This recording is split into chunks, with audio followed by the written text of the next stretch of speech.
ہر رات ہم بستر پر لیٹتے ہیں، آنکھیں بند کرتے ہیں اور نیند ہمیں اپنی پرسکون آغوش میں لے لیتی ہے۔ ہر انسان تقریباً اپنی 1/3 زندگی نیند میں گزارتا ہے، لیکن کبھی اس پر غور و فکر نہیں کرتا اور کبھی نہیں سوچتا کہ یہ نیند ہے کیا۔ شعور کو عملی طور پر معطل، اعصابی نظام کو نسبتاً غیر فعال اور آنکھوں کو بند کر کے جسم اور ذہن کو آرام پہنچانے کے فطری عمل کو نیند کہتے ہیں۔ نیند کے دوران انسان اپنے ماحول سے بے خبر رہتا ہے۔ رات کو چند گھنٹوں کی نیند انسان کی فطری اور بنیادی ضرورت ہے اور کوئی انسان بھی اس سے بے نیاز نہیں ہو سکتا۔ نیند اللہ تعالیٰ کی عظیم نعمت ہے اور انسان کو آرام اور سکون اور اطمینان پہنچانے کا ذریعہ ہے۔ انسان کو پرسکون نیند سے ہمکنار کرنے کے لیے اللہ تعالیٰ نے ماحول کو سازگار بنایا، لہٰذا فرمایا، اور اس نے اپنی رحمت سے تمہارے لیے رات اور دن کو بنایا تاکہ تم اس رات میں آرام کرو اور دن میں اس کا فضل تلاش کر سکو تاکہ تم شکر گزار بنو۔ اور اسی طرح سورہ انعام میں فرمایا ہے، وہ وہی ہے جس نے تمہارے لیے رات کو پردہ پوش اور نیند کو راحت اور دن کو اٹھ کھڑے ہونے کا وقت بنایا۔ قرآن کریم کی بہت ساری آیات میں نیند کا ذکر کر کے اللہ تعالیٰ نے انسان کو نیند پر غور و فکر کرنے کی دعوت دی ہے۔ نیند پر غور و فکر کر کے انسان کائنات کے بہت سارے رازوں کو جان سکتا ہے، جیسا کہ کائنات کے خالق پر، موت اور حیات اور موت کے بعد کی زندگی یعنی آخرت کے بارے میں۔ نیند چونکہ موت کی ہی ایک شکل ہے، لہٰذا انسان روزانہ سونے سے پہلے اپنا محاسبہ اور توبہ کر کے نفس کی اصلاح کر سکتا ہے۔ جدید سائنسی تحقیق کے مطابق جب انسان گہری نیند سو جاتا ہے تب دماغ کا ایک کارخانہ دن بھر کے کام کاج کے دوران انسانی صحت کو نقصان پہنچانے والا جو زہریلا مادہ دماغ میں جمع ہو جاتا ہے اسے نکال دیتا ہے اور پورے دماغ کی مرمت کر کے اسے نئی توانائی فراہم کرتا ہے۔ اسلام نیند کو موت کی ایک قسم قرار دیتا ہے اور حدیث میں بھی نیند کو موت کی بہن کہا گیا ہے۔ سورہ زمر کی آیت میں اللہ تعالیٰ فرماتا ہے، اللہ جانوں کو ان کی موت کے وقت قبض کر لیتا ہے اور ان جانوں کو جنہیں موت نہیں آنی ان کی نیند کی حالت میں پھر ان کو روک لیتا ہے پھر جن پر موت کا حکم صادر ہو چکا ہو اور دوسری جانوں کو مقررہ وقت تک چھوڑے رکھتا ہے۔ بے شک اس میں ان لوگوں کے لیے نشانیاں ہیں جو غور و فکر کرتے ہیں۔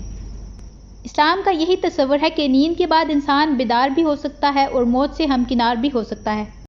اسی لیے نبی کریم صلی اللہ علیہ وسلم نے ہمیں نیند کی دعائیں سکھائیں۔ جس طرح کوئی انسان یہ نہیں جانتا کہ اس کی موت کب اور کہاں آئے گی، اسی طرح ہر سونے والا اس سے قطعاً بے خبر ہے کہ وہ جس نیند کے مزے لے رہا ہے وہ اس نیند سے بیدار ہوگا بھی یا ہمیشہ کی نیند سو جائے گا۔ کتنے لوگ ہیں جو سوتے میں مر جاتے ہیں اور ان کو اس کا اندازہ تک نہیں ہوتا کہ یہ ان کی زندگی کی آخری نیند ہے۔ اصل میں انسان زندگی اور موت کے بارے میں قطعاً بے بس ہے اور عاجز ہے، یہ صرف اللہ تعالیٰ کے ہاتھ میں ہے۔ امریکن ڈیتھ اسٹیٹسٹکس کے مطابق 8 میں سے 1 یعنی 12.5% امریکیوں کی موت نیند کے دوران واقع ہوتی ہے، جبکہ اونگ یا غنودگی کی وجہ ڈرائیونگ کے دوران اور دیگر حادثات میں جو ہلاکتیں ہوتی ہیں ان کی تعداد اس سے کہیں زیادہ ہے۔ عام طور پر عربی میں لفظ نوم نیند کے لیے استعمال ہوتا ہے، لیکن قرآن کریم میں نوم کے علاوہ مختلف عربی الفاظ نیند کی مختلف کیفیات اور مراحل کو بیان کرنے کے لیے استعمال کیے گئے ہیں۔ قرآن کریم میں نیند کی 4 عمومی اور 2 خصوصی کیفیات بیان کی گئی ہیں۔ السنا کے معنی غفلت یا اونگ کے ہیں، لیکن قرآن میں نیند کی مناسبت سے لیا گیا ہے، جس میں پلکوں پر ہلکی سی نیند کا خمار ظاہر ہوتا ہے لیکن انسان اپنے ماحول سے باخبر رہتا ہے۔ النواس یا غنودگی یہ دوسری کیفیت ہے اور اس کا اثر السنا سے زیادہ ہے، اسے آدھی نیند بھی کہا جاتا ہے۔ اردو میں ہم اسے غنودگی کہتے ہیں، یعنی سونے اور جاگنے کی درمیانی کیفیت، جس میں انسان آسانی سے بیدار ہو سکتا ہے۔ اللہ تعالیٰ نے جنگ بدر میں مسلمانوں پر یہی غنودگی طاری کر دی تھی، جس کے نتیجے میں جب وہ بیدار ہوئے تو تازہ دم اور پرسکون تھے۔ جدید تحقیق سے یہ ثابت ہو چکا ہے کہ غنودگی کا ایک جھونکا بھی سٹریس، ٹینشن اور بلڈ پریشر کم کر کے انسان کو حشاش بشاش کر دیتا ہے۔ نیند کی تیسری قسم النوم یا گہری نیند یا بے خبری کی نیند ہوتی ہے۔ لہٰذا ساری دنیا اسی کیفیت میں دنیا سے بے خبر ہو کر گہری نیند سوتی ہے سوائے اللہ تعالیٰ کے۔ نیند کی چوتھی قسم وہ ہے جس میں انسان خواب دیکھتا ہے۔ انسان کبھی نیند کی حالت میں بہت سی ایسی چیزیں دیکھتا ہے جو بیداری اور جاگنے کی حالت میں نہیں دیکھ سکتا۔ بعض مسلم اسکالر کے مطابق نیند کے دوران روح جسم سے نکل کر عالم علوی اور عالم سفلی میں سیر کرتی ہے اور جو جاگنے میں نہیں دیکھ سکتی وہ دیکھتی ہے۔ خواب میں کبھی پرمسرت اور کبھی خوفناک حالات اور کیفیات ذہن میں ابھرتی ہیں جس کی اکثر بیداری کے ساتھ ساتھ یکلخت مٹ جاتی ہیں، لیکن بعض یاد بھی رہتی ہیں اور بعض خواب سچے بھی ثابت ہوتے ہیں۔ قرآن اور حدیث میں خوابوں کا تفصیلاً ذکر ہے۔ حضرت ابراہیم علیہ السلام، حضرت یوسف علیہ السلام اور ہمارے پیارے نبی صلی اللہ علیہ وسلم کے خوابوں کا ذکر ہے۔ آپ صلی اللہ علیہ وسلم نے فرمایا، نیک خواب نبوت کے 40ویں حصوں میں سے ایک ہے۔ خواب کے بارے میں فی الحال اتنا ہی، کیونکہ ہمارا اصل موضوع خواب نہیں بلکہ نیند ہے اور نیند کی کیفیات اور اقسام ہیں۔ خواب کے بارے میں ہم انشاءاللہ آپ کو نیکسٹ ویڈیو میں بتائیں گے۔ دوپہر کے وقت تھوڑی دیر آرام کرنا یا سونا قیلولہ کہلاتا ہے، جو نبی کریم صلی اللہ علیہ وسلم کی سنت ہے، اور آج جدید تحقیق سے پتہ چلا ہے کہ دوپہر کے وقت 1 سے 3 بجے انسانی جسم میں اتار چڑھاؤ کا گہرا عمل ہوتا ہے، اس لیے زیادہ تر لوگوں پر نیند کا غلبہ ہوتا ہے۔ چنانچہ اگر دوپہر کو کچھ دیر یا کم از کم 20 منٹ سویا جائے تو تھکاوٹ دور ہو جاتی ہے، جسم میں چستی اور راحت محسوس ہوتی ہے اور کام کرنے کی لگن بڑھ جاتی ہے۔ چائنا اور دیگر ممالک میں بھی دفتری اوقات میں ملازمین کو 30 منٹ قیلولہ کرنے کی ترغیب دی جا رہی ہے۔ صحیح بخاری کی ایک حدیث میں ہے، بے شک اللہ تعالیٰ نے جب چاہا تمہاری روحیں قبض کر لی اور جب چاہا انہیں تمہاری طرف لوٹا دیا۔ ایسی کئی احادیث اس بات کی وضاحت کرتی ہیں کہ سوتے وقت انسان عارضی طور پر مر جاتا ہے اور اس کے جسم سے روح نکال لی جاتی ہے، اور جب وہ بیدار ہوتا ہے تو اس میں دوبارہ روح لوٹا دی جاتی ہے اور وہ زندہ ہو جاتا ہے۔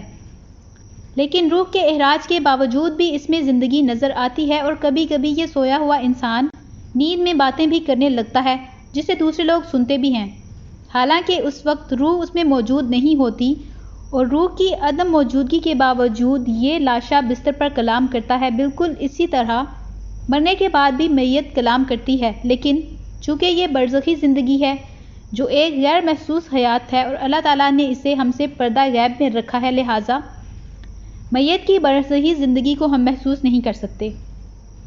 اس پر جو حالات گزرتے ہیں جن کا تذکرہ تفصیل کے ساتھ احادیث میں آیا ہے، وہ گرچہ ہماری نگاہوں سے روح پوش ہوتے ہیں مگر وہ سب رونما ہوتے رہتے ہیں اور ان کا انکار بہت مشکل ہے۔ ایک سونے والا نیند میں جن چیزوں کا مشاہدہ کرتا ہے، پاس بیٹھا ہوا دوسرا انسان ان تمام واقعات سے بے خبر ہوتا ہے۔